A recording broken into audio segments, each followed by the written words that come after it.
I don't think I heard you the first time. Oh, hold on. A good movie. But yeah, whenever you're ready, go for the timer. I'm hitting it now. Hey, it was a good movie. Hey everyone, welcome to another episode of Pointless Discourse with myself, Hoppocalypse, and Itisdpayne. Hello, it is me, Itisdpayne, fully freed from the airport. Yeah, you made it out. Do you have any fun stories for the audience? I know I've shared this multiple times, but I am okay sharing this story because when this episode comes out, it would have been some time. But for me, it was only, I almost said the Street Fighter line. For me, it was only Tuesday. It was actually Saturday. So for people who don't know, I was down in Florida for my brother's graduation from bomb school. So what I thought would be a fun story for my flight going down, because I have terrible travel luck, and I think the god of travel saw that me, little old D-Payne, did not travel for the past couple of years purely because of COVID and money. Mostly COVID. So, but it was like, oh, you're by yourself. Well, we have some overdue luck payments to give you. So anyway, I get there at the airport. I was like, you know what? I'm just gonna go drive down. It's about an hour drive. Leave here at 2, get there at 3, and just be fine. Go through and just take a nap in the terminal. I'll just whatever. Like I don't trust myself waking up at 2 o'clock and driving down. So anyway, I do that.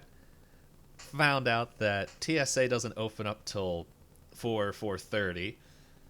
So I stood in the line, and that was fun. And then finally opens. I get through, and I hear when they scan my bag, and then they scanned me, and then they're like, "Sir, you need to step over here." And I'm like, "Alright, cool, no problem."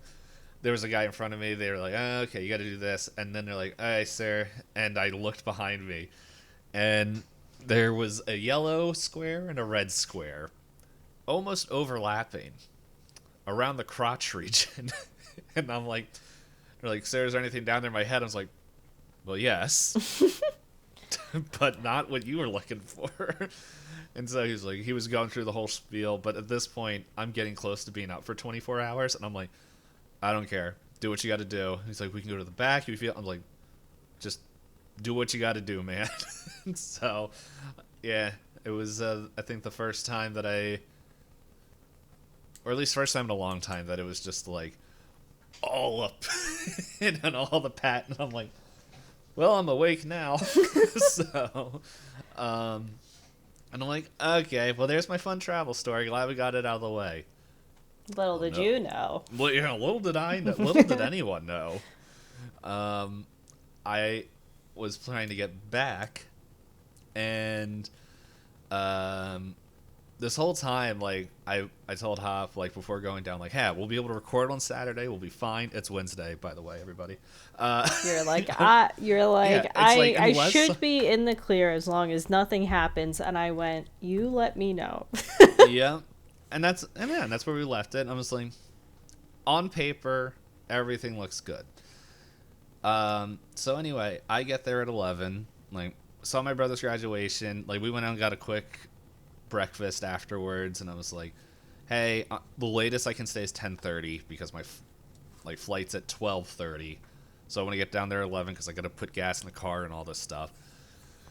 So he's like, yeah, no problem. So I get there, and I get there at 11, turn in the car, get to my place, everything's cool, and then I'm sitting there, and they're like, hey, your flight's delayed by an hour. I'm like, early, it was like 30 minutes, and then it was like 40 minutes, and then it just kept snowballing to the point where I looked at my phone, and I'm like, I'm going to miss my connecting flight. So I go up, and I'm like, hey, I'm going to miss my connecting flight due to this plane coming in. What can we do? And he's like, I can bump you to one of the later flights if if you're okay with that. He's like, yeah, and it's like, which one do you want? We have this one. I was like, just give me the later one just to be safe. And he's like, yeah, no problem. So he does that. I'm like, cool, all taken care of. There was this nice old couple that I was talking to because they were having the same problem, except they were trying to get to Oregon. And I'm like, yeah, I just moved it. We'll see what happens. So anyway, I'm getting hungry, so I go to the restaurant there, and I'm just sitting, and there's this lady just freaking out because she's like, I've been here for 5 hours and no one's giving me any idea. And I'm just sitting there like, cool, I'll just have the wings. And then during that, my phone goes off and I look at it and they're just, hey, flight's canceled. And I'm like, okay. And so in my mind, I was like, well, there's another one here that I can just go right on my phone. I don't got to stand in the line. I'll transfer it over. I'll go to Fort Worth, and from Fort Worth, I'll fly up to Philly.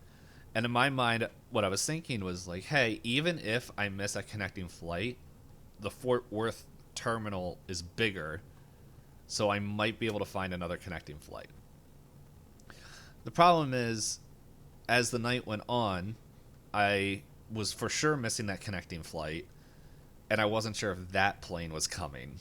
Because I remember when I was apparently in Charlotte there were storms, and then to the west of us in Alabama and everything there was tornadoes. And so it was like I was surrounded by bad weather. So they weren't coming. I talked to the desk guy. He's like, hey, what can I do here? And he's like, you know what? There's nothing today, but I can get you on a flight to D.C. at 6 o'clock in the morning. He's like, put me on there. All while this is going on, I'll like text Hop. I'm like, I think as soon as I came in, I was like, yeah, we're recording on Wednesday.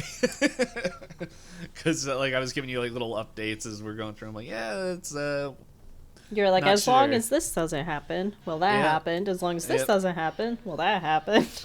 Yeah, and then I think the last thing was like, we're recording on Wednesday, and we're like, and I think you're like, oh no. So, and then I did the thing I normally do, which is I don't want to spend money getting a hotel and everything. So I just decided to stay in the terminal. Did they not give you any kind of No. compensation? No. Well, I also didn't ask because like if it was their fault for canceling a flight, I didn't know where the line fell with weather because it's like it's not their fault. But I don't know. It was I knew this is the first time I ever had to stay the night over in an airport, and I was like, hey, I'm just gonna make the best of it. And so yeah, I was sitting there and pretty much, yeah, whatever, did all this stuff. If anyone wants a fun thing, just you can go back and look at my tweets for January 13th. No, the 12th into the 13th. It's a good string of tweets of me slowly losing my mind. I think there's like a tweet in there where I'm like, I hear children. Why do I hear children? Why are there children in the airport at 11 o'clock at night? I think it was like a field trip that just came back from someplace. But yeah, I know some people had a little bit of fun looking through those. Actually, a future guest, I guess that we already recorded, Kathy, she saw that. She's like, what the heck is wrong? Bless you. Thank you. It's like, nah, it is what it is. But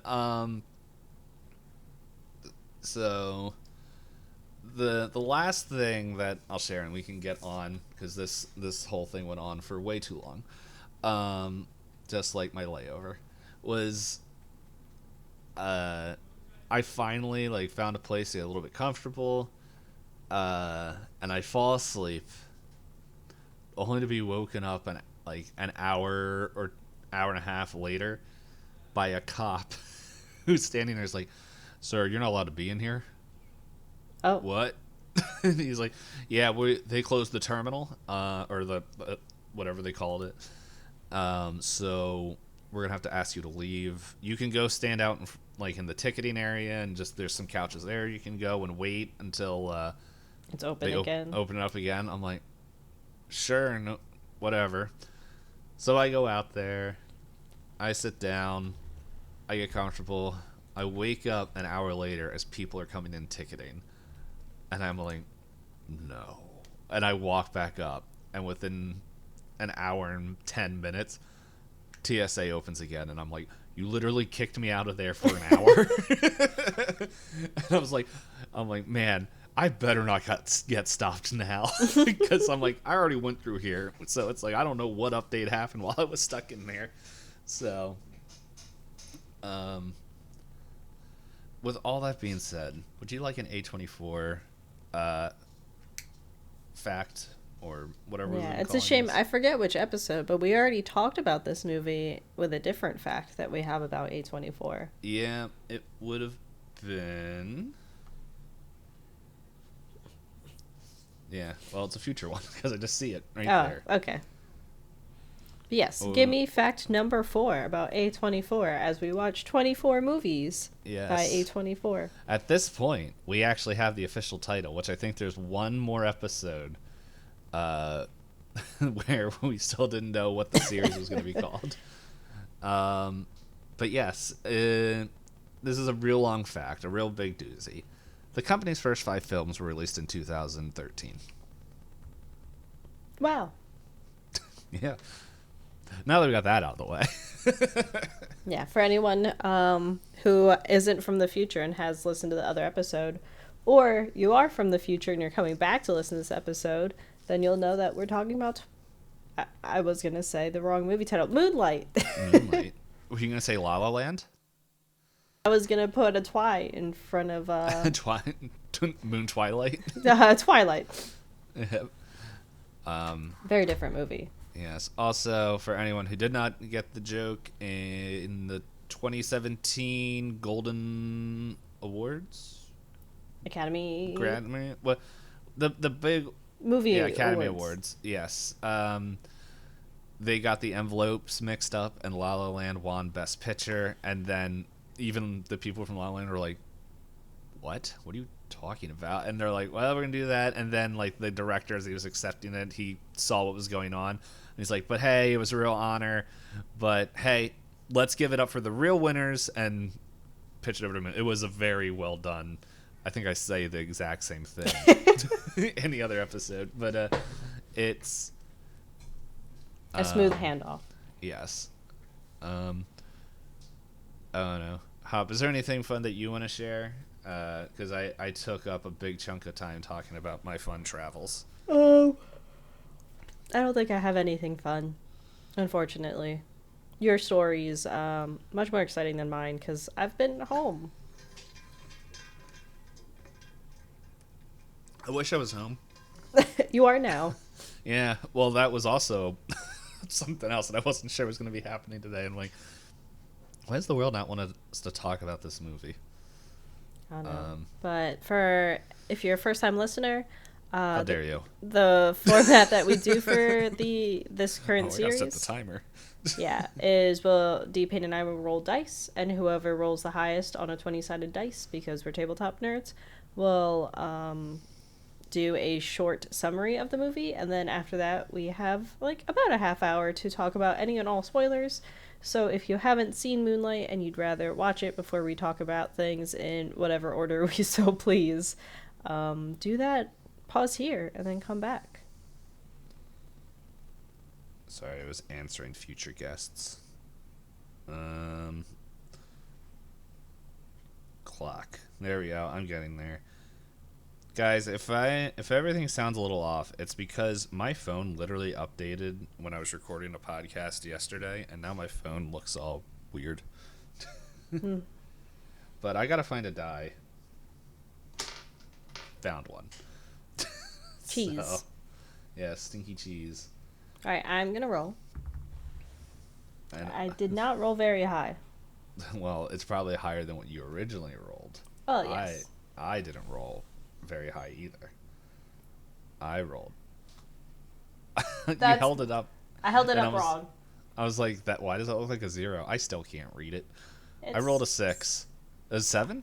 It is a 7. It's not focusing. Yeah.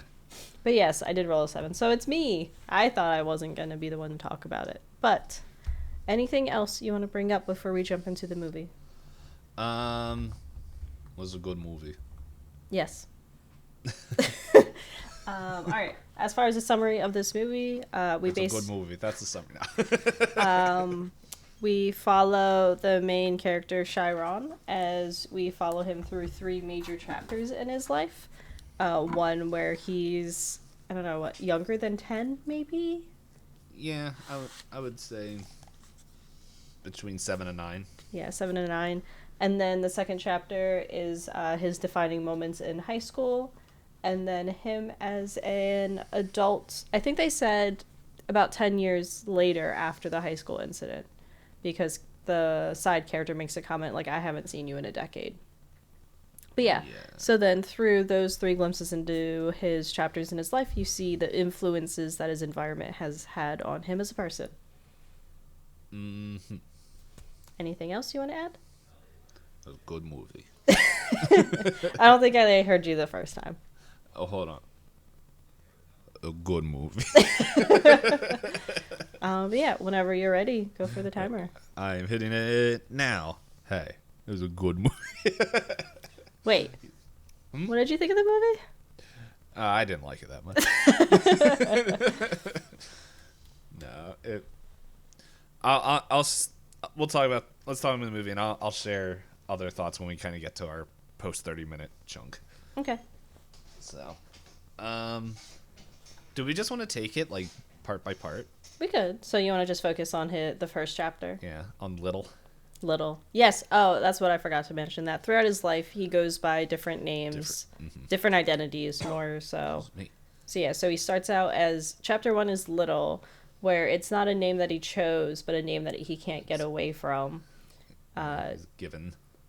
Yeah, it's a nickname given by everybody else. Chapter 2 is him trying to reclaim his own identity by saying, you have to call me by my first name. And then chapter 3 is him trying to hide who he's been because he believes that the way he was the problem.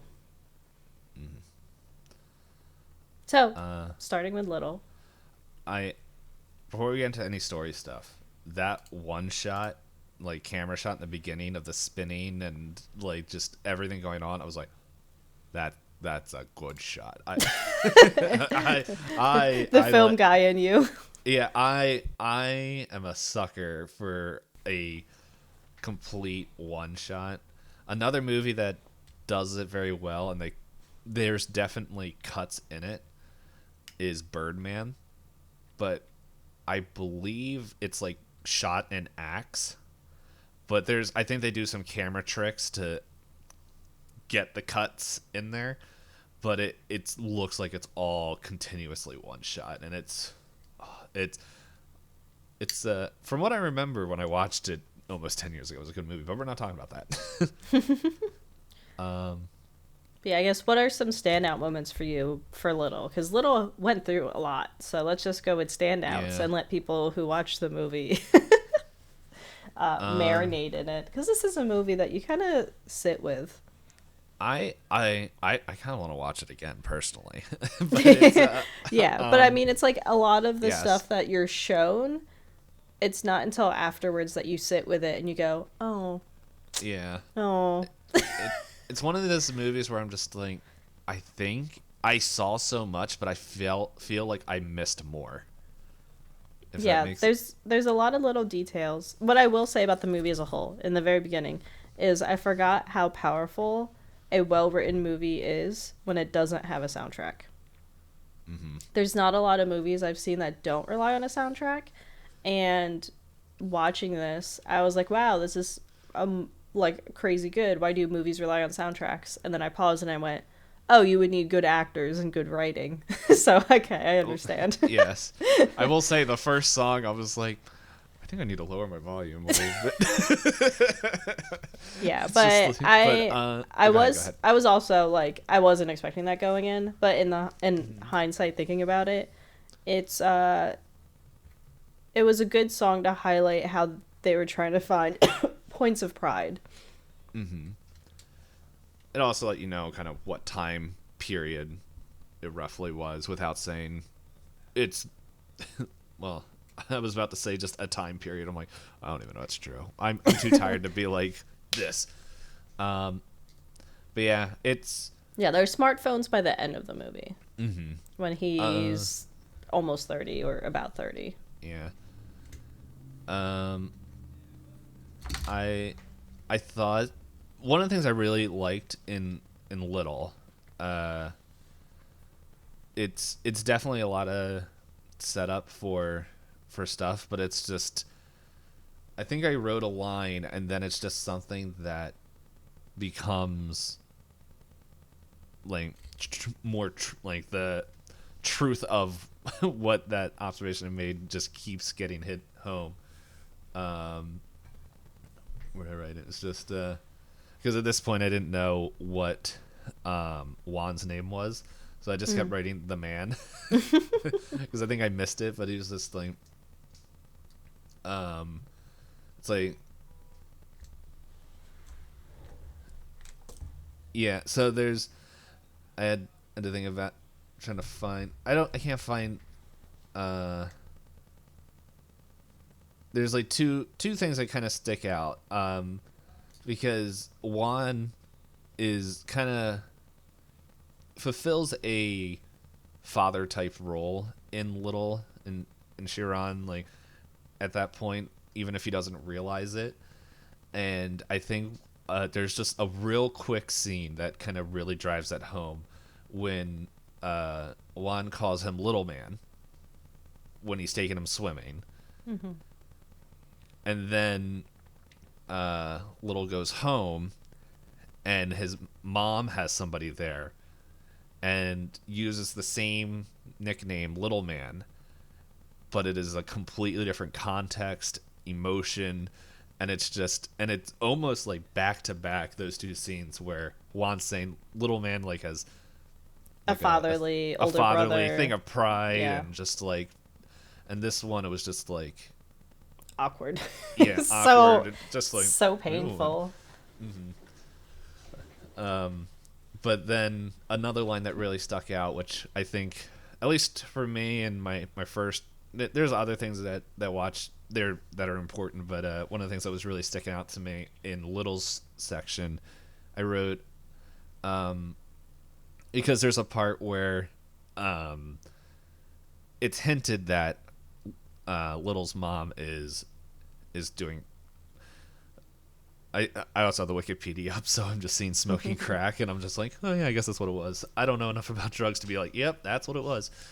She specifically, as you move throughout it, she says, when you have the big altercation with Juan and the mother, she talks about rocks specifically, Yes. and rocks is And that's what I wanted to talk about, where like Juan he gets super upset because he recognizes.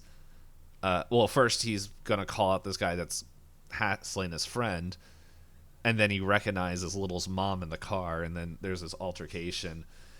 He went not because his friend was being hassled. He went because he was they were like, smoking right in front of the place. Yeah, they were like, I was like, you're gonna get us caught if you let people just do this right here. Yeah. And then that's when it all came out. But pretty much Little's mom is just. I had to move my notes over because I'm having a hard time reading them over there.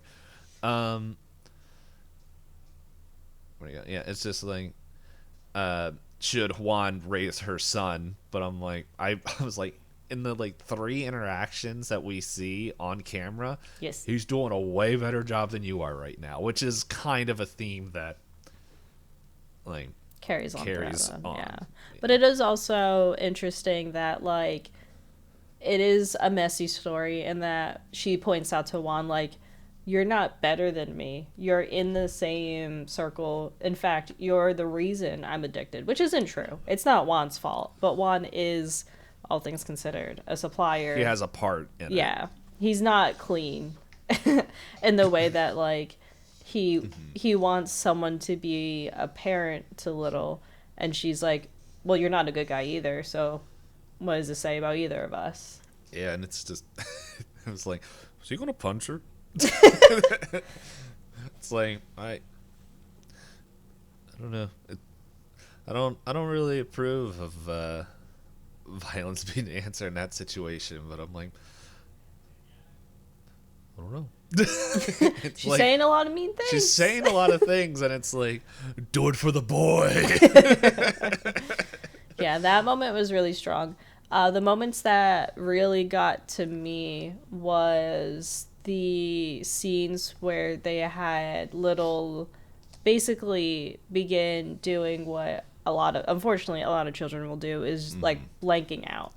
Like we have a lot of scenes where everything's quiet and you can tell that the tension's really high and that he's being yelled at or bullied or berated, but he's just standing there and he has to stop listening before it completely breaks him. Mm-hmm. They're like really powerful scenes. Mm-hmm. The one with his mom especially, I was like, I'm crying. Mm-hmm. I'm crying. Yeah. And then it's like it just shows how much he trusts Juan and Teresa. Yes. I was like, I know it begins with a T. But how much he trusts those two, because he constantly keeps going over to their house, and then he like questions that you would ask a parent, or really tough questions. yeah, and he's like in the movie, I'm gonna quote the movie, where he's pretty much asking Juan, like, pretty much, what does the word faggot mean, and like Juan's like tells him like, no, it's I can't remember the exact word, but it's like his phrasing is it's a word used to make people that are gay feel bad about themselves. Mm-hmm. Yeah.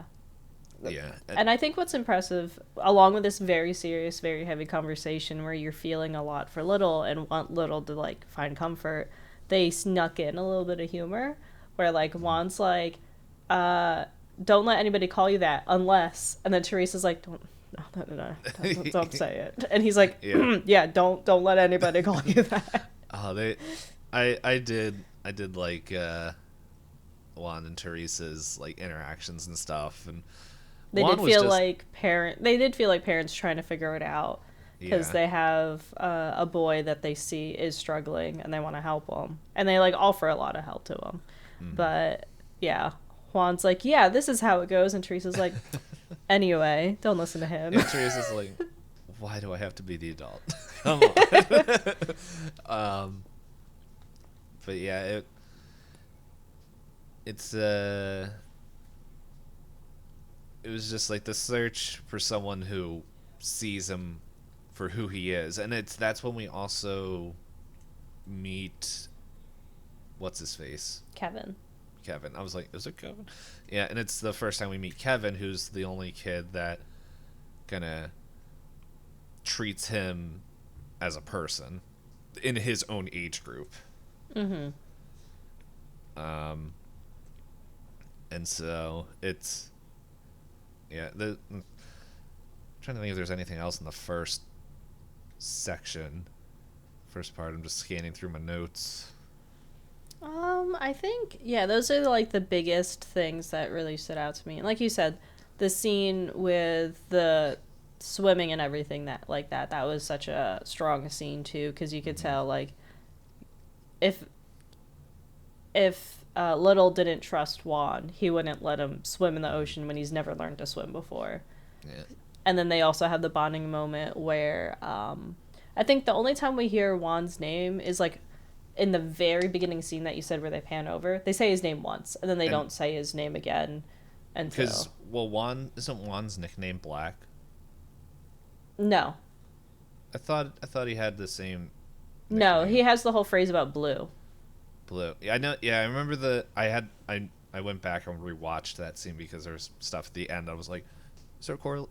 Well, they're sort of connecting, but loosely. I don't remember him going by that nickname because in the very beginning, the guy that works for Juan calls him Juan.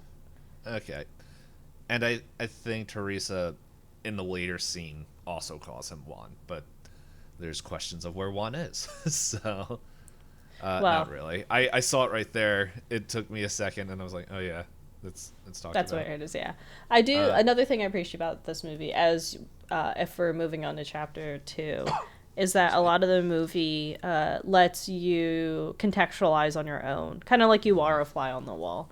So like we were sitting there as chapter 2 was starting, and they were talking about, like you said, like a funeral, and I was like, "Don't tell me," and then like maybe about 10 minutes later they confirm it, and I was like, "No." Mm-hmm.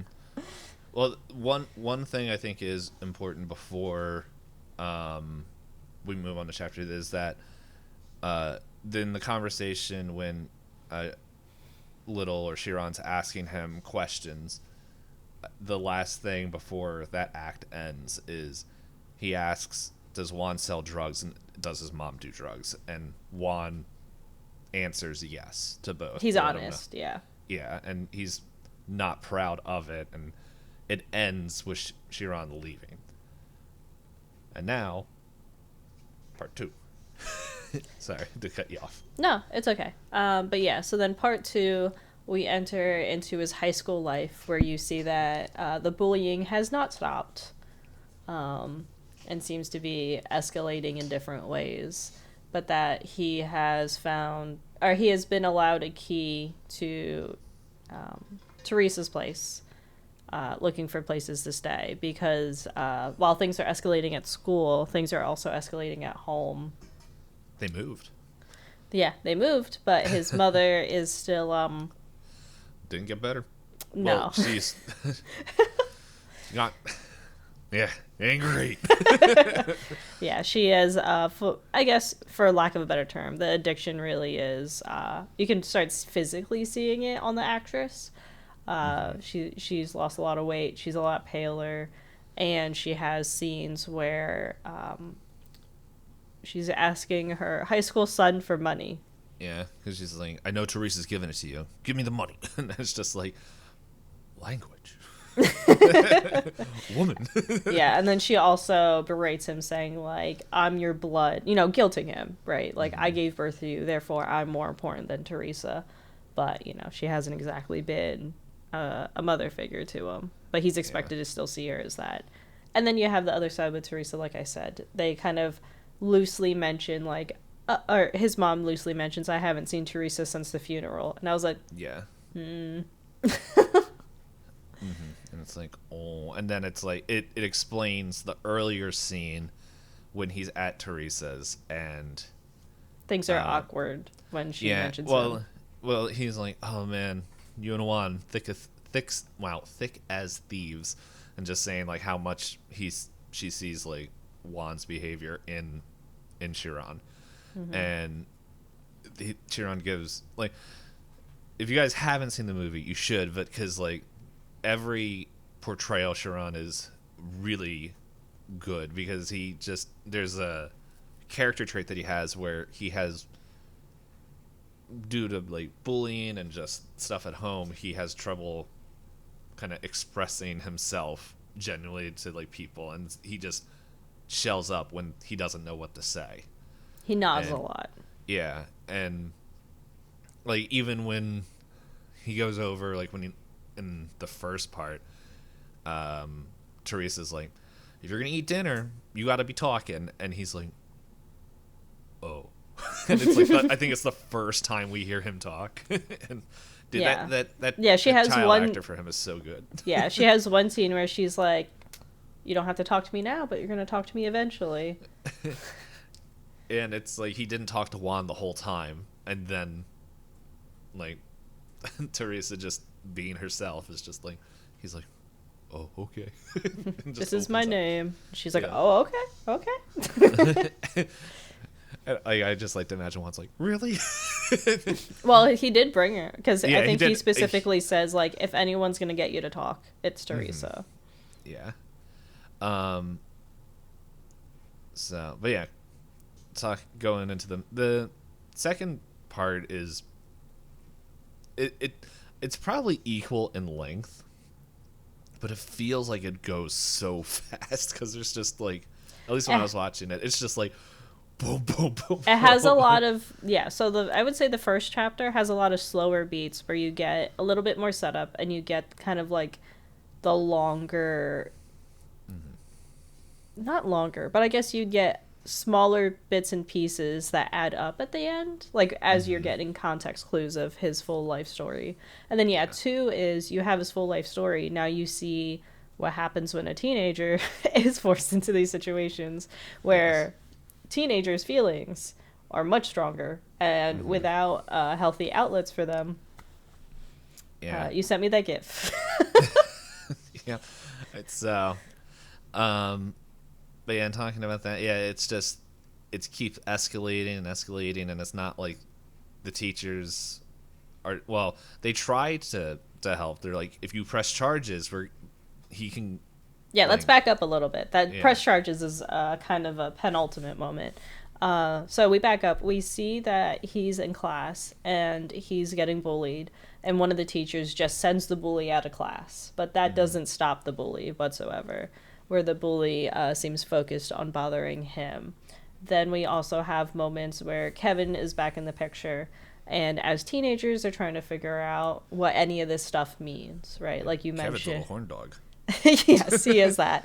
But when you go back and look at things, like you said, Juan was having the conversation, like when he was asking about sexuality, Juan's like, you don't have to know yet. You know when you know. I don't have an answer of what it'll be like for you, but you shouldn't let people make you feel bad for whatever it is that you feel. Kevin is one of the only people that I think from his childhood that is still friends with Chiron, and is the two of them feel comfortable around each other to explore that. And then the bully gets Kevin to wreck his face, I guess is the lack of a better term. Because as soon as Chiron and Kevin had this sweet moment together, I went, his heart's gonna get broken. And then I was watching it with Strider, and then the bully instigates a fight. And I was like, this is so much more worse than I thought it was going to be. I thought it was going to be just that awkward moment of, oh, I was just trying things. I don't have feelings. Yeah, it's just... Can we go what we expected and not like a stinking... Fight Club. Yeah, people went to wars for doing the stuff like this. Yeah, so then essentially the bully instigates a circle and convinces Kevin that if he is to fit in with all of the kids at school, he needs to beat up Chiron. And this is right after their intimate moment. And Kevin is like, please stay down. I don't want to keep punching you.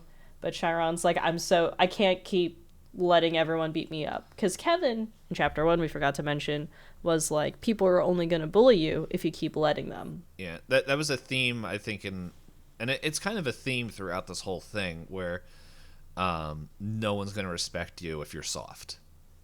And with Chiron, if we didn't, like, it's hinted, and then in chapter 2 it becomes very clear that that he's gay, and or at least is leans more interested in. Yeah, more. Yeah. I'm like, guys, if it's not obvious, brain tired. So Words hard. Words hard right now, but yeah, he and now I lost where I was. Yeah. Anyway, he is generally softer in the little chapter. That's what it was. Yeah, during little, he doesn't like contact sports. He likes dancing, and he is much skinnier than the other boys.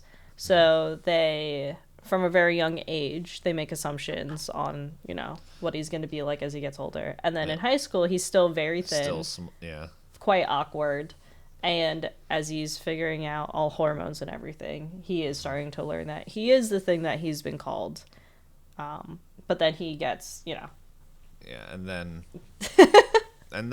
he gets the fight, and then it's really interesting because, like, now one of the things I'm realizing is in chapter 2 we see the transition from, I guess, childhood Chiron to adult Chiron after he gets beat up. Because I remember as I was saying earlier, he's with like a counselor or something saying we can press charges, and we're having pretty much a repeat of when he's a child as like sound mutes out, and like everyone's talking to him and he's just blanking everything out.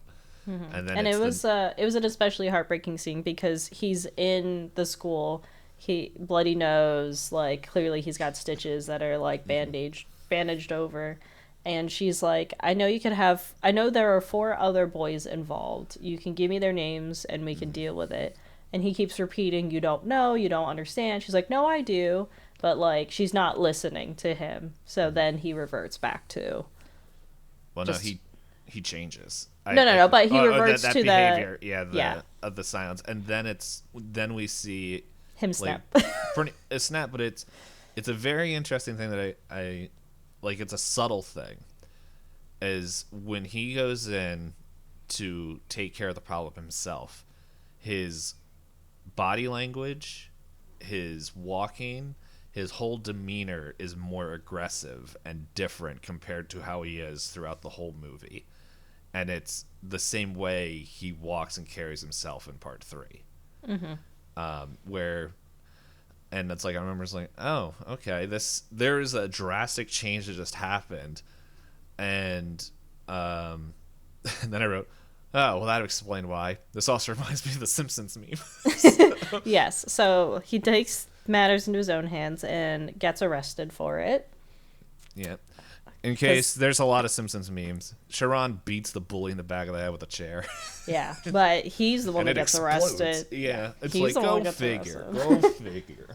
But yeah, so then it cuts into after he gets put into the cop car and then sees Kevin. Then it cuts to chapter 3 where we see the mirroring of Juan's behaviors in adult Sharon. Where I sat there and I went, no, don't do it. But he did. But he did.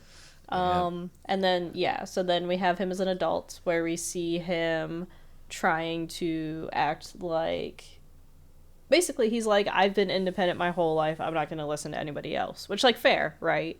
He, even as a kid, he had almost nobody in his corner. Because we see scenes of him visiting his mother in rehab, and his mother is like, you can't work that stuff. I didn't move here for you to, like, fall into the same patterns. And he's like, okay, but you didn't raise me.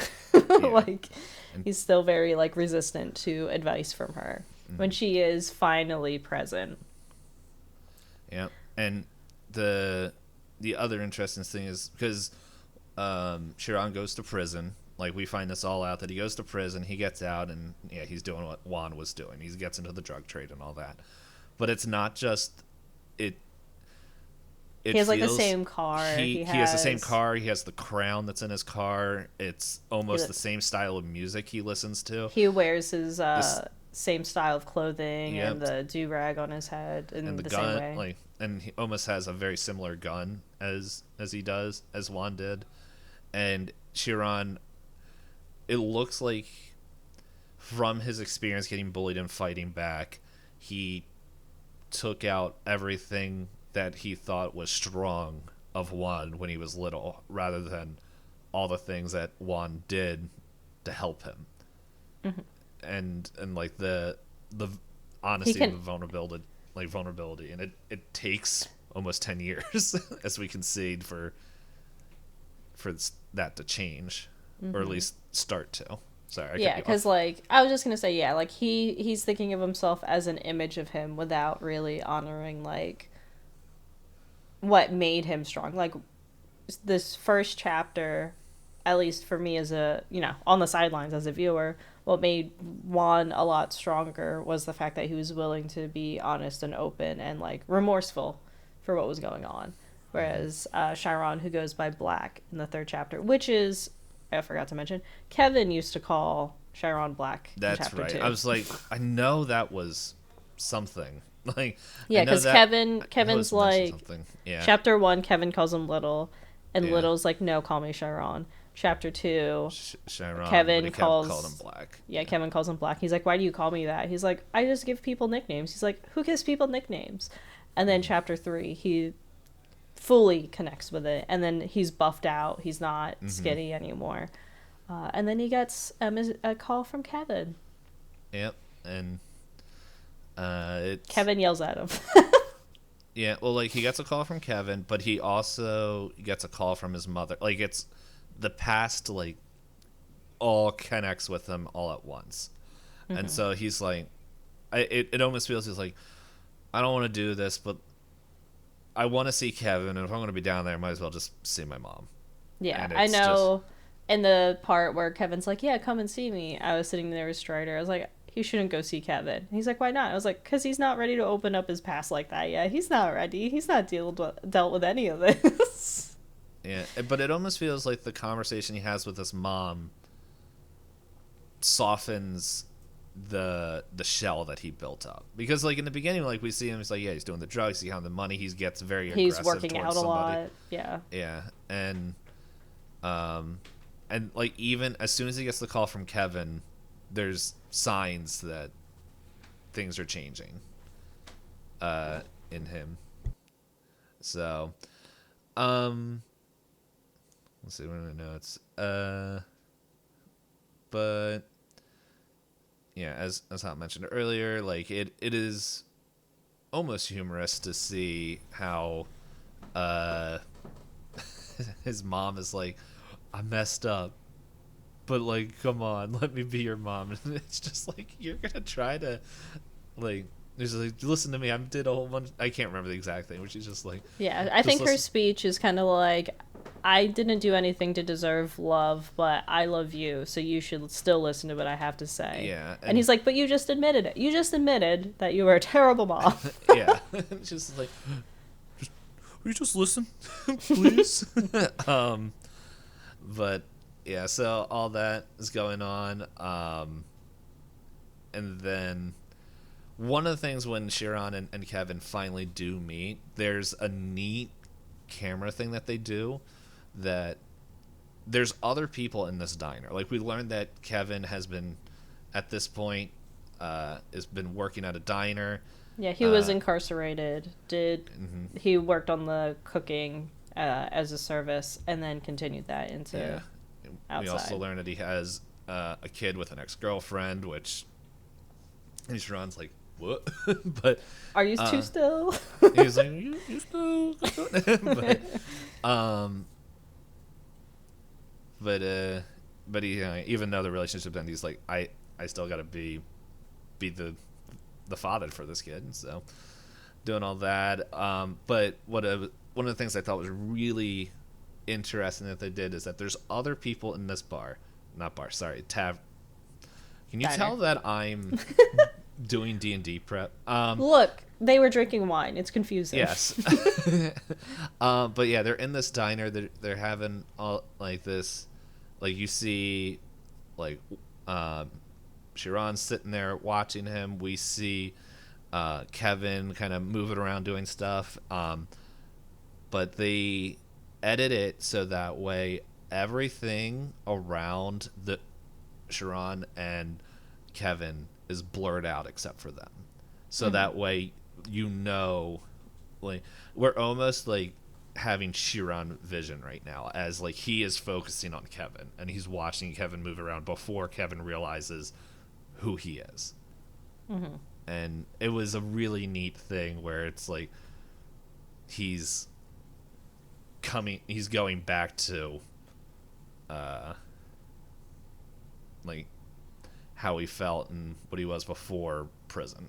Yeah, and it was like they have the moments where you mentioned like Teresa brings up like, if you're gonna eat food here, we're gonna have a conversation. Kevin does that to him as well, where he's like, you know the rules. I brought you food. You have to like talk to me. And then they also have the moment where you mentioned that throughout all the chapters, they did something continuous where they have the adult actor do the same thing where he just does the head nods. He doesn't know how to talk about what he's actually feeling and seems confused. And then Kevin's like, there you go again. It's just what you do, huh? That never grew out of you. But then, yeah, you also have Kevin as a foil where Kevin's like, so you think you're tough, you think you're cool, you think this is going to make you like the next big thing. And Chiron's like, no, this is just who I am. And Kevin's like, no, I know you. And he's like, no, you haven't seen me in a decade. He's like, okay, sure, I don't know you at all. Yeah, it's like, okay, buddy. Yeah, but the 30 minutes ended, but yeah, it's a good movie. yes. There's a call, almost like a callback at the end where it's callback where they don't specifically keep bringing up the story that Juan brings up in the beginning about finding the light and the blue and all that stuff. But it's almost, well, not at the end. It's Chiron caught his light and like the moonlight and all that stuff. Like it was like it felt that that story that Juan told that I can't remember told in the very first chapter. Yeah. It's like I can't remember. Like I wanted to go back and just like okay, yeah. Because if you in chapter 2, the moment that the two of them get to be intimate, Kevin and Chiron, is outside on the beach at night in the moonlight, and they have certain mannerisms that they did to comfort each other during learning about each other. They do the same exact like motions together during the last little bit of it. But yeah, since we're getting up towards the hour, is there anything else you wanted to say about this chapter? No, I'm pretty much I think we said everything. Yeah. So what I'll say is, after watching the movie, I felt a lot of things, mainly sad and then angry. And Strider was like, "Why do you feel angry?" I was like, "That he didn't have anybody on his side. He didn't have a support system that he deserved because he was just a kid." Yeah, Teresa. That's about it. But we don't see Teresa's like a secondary character that we don't know how often. Yeah, like it felt that like it felt like he did have a support system, and because at least the way I'm interpreting it felt like him and Juan's relationship continued after. Yeah, for sure. Left. But what I mean by support system is, so there are basic things you're taught as a child that you should trust. He couldn't trust his school to protect him or take care of him. He couldn't trust his mother. He was lucky that he found the support system. But overall, the traditional senses of support system that systematically should be there were not in his favor. So one of those, like, I wanted him to be happy, and it took a really long time for him to get there. Yeah, well, that's sometimes how life is. So when this movie first came out, I remember the only thing I ever heard about it, and I'm now believing that it was said by people who never watched the movie, where it's just like, and this was years ago, so I'm probably going to butcher exactly what they said, but it's just like, pretty much the way people, because I never really looked it up, but people would always describe this movie as like a black kid learns that he's gay, and it's like, and I'm sorry, it's not funny. It's not. It's funny. Bad. It's not a fair representation and description of this movie. However, it sounds to me like when people are like, so there's a lot of memoirs that I've read about like identity and gender and sexuality. It sounds to me like when those good old older people sit there in Congress and they read one little chapter and say, this is what the whole book's about. It's like, it's a memoir. It's a memoir about finding yourself. It's like the meme. There are cows outside. Yeah, we live on a farm. There's gonna be cows outside. Yeah, and so like I really did like this movie, and after I was watching it like on stream, and I was telling other people, I was like, you guys should really watch it. It's like, I think it's a really well done movie. And then I, like, in my head was like, would I have enjoyed it if I watched it earlier? And I was like, no. I don't think I was at the emotional and like mental maturity to understand what I was watching if I watched it when it first came out. Yeah, it's a pretty complex and all things considered, like, it's not subtle, but it's also really subtle. So when I think about this movie, I think it's probably about the right time for me to watch it too, because I've found that I really like contemporary fiction and literary works, and this movie feels like one of those books where there's a lot to be read between the lines of things. Because, like, it's kind of an exercise for your brain, right? Only after you've exposed yourself to enough media to kind of understand the complexity of people and how you don't get the full story of people, but you can still find ways to empathize with people. And I think Moonlight does that really well, where it's like, it feels like you grow up with Chiron, but realistically, I think we only really get to watch maybe 6 months to a year of his life total because of like where all the If excerpts, that. yeah, Yeah. where all the excerpts come from. So it's like, but you feel you can between his like subtle gestures and the things he doesn't want to tell people and the things that he quietly battles on his own. And it's like even the one line where his mom's just like, he's usually really good at taking care of himself, and Juan's like, that's a kid. Like, Yes. this is not a 30-year-old man you're talking about. This is a child. I think this would be a really good assignment if you were taking a sociology class. Oh, every character you could sit there for like lectures on lectures of just like picking apart. Yeah, and then it has a lot to say about just generally systematic oppression as well, and things like that. Like it's the earlier chapters 1 and 2 take place in Miami, and it's one of those things. It's not funny, but it's funny to me that people looked at the new GTA, which takes place in Miami, and they go, "Why are the main characters not white?" It's like, well, if you look at the actual demographic of Miami, People be stupid. They all need a Chiron to hit them over the back of the head. but that is a thing that I saw people saying, like, "Oh, the game is woke." It's like, no, if you just went to Miami and looked at the general populace of not the party goers, but like the people that live in Miami. It's like, what a surprise. Not everyone looks like you around the world. And people. Yeah, but it is also a movie that looks into that because it really highlights, you know, the poverty, you know, like a lot of these people are like, this is like, Sharon was like, where else am I supposed to work? And Kevin's like, I don't make a lot of money, but I have a life and I'm not worried and I'm not as stressed out and it's fine. Sharon's like, but you're poor. And Kevin's like, yes. Like, but I have a family and I can, you know, I have a routine that feels safe. But he doesn't even have a car. Yeah. So, good thing Chiron does. Yes. But yes, That was also another fun little bit where he's like, he's trying to ask him different questions, and he's like, I don't want to hear.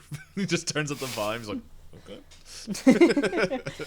but yeah. So the thing that we do at all of the end of these is we ask each other, "Would you recommend this movie?"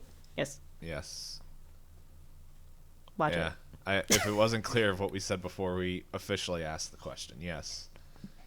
It is. It is good. It's good. It's one of those movies that I'm thinking of adding to my collection, like to go buy Physically. a physical copy. Yeah. Yeah. But yeah. With that, yeah. Next time is A Ghost Story. A movie that I didn't even know existed until we made the list. Woo. It's on Tubi. It is? Wait, is this the same one? I don't think so. Oh, I think so. Oh, it is? Okay. Well, that will save us some dollars. Oh, yeah. Casey Affleck's in this movie? Is that and Rooney Mara? I thought I looked it up here, and I didn't find it. Oh, well. Any poops. We're going to be watching A Ghost Story. And so, yeah, prepare for that. And yeah, if you like this, share it, high five it. If you guys, I don't know how you would high five it. Anyway, and if if you're on YouTube or somewhere that can leave comments, let us know what you think. What if you watched this movie? What you think of it?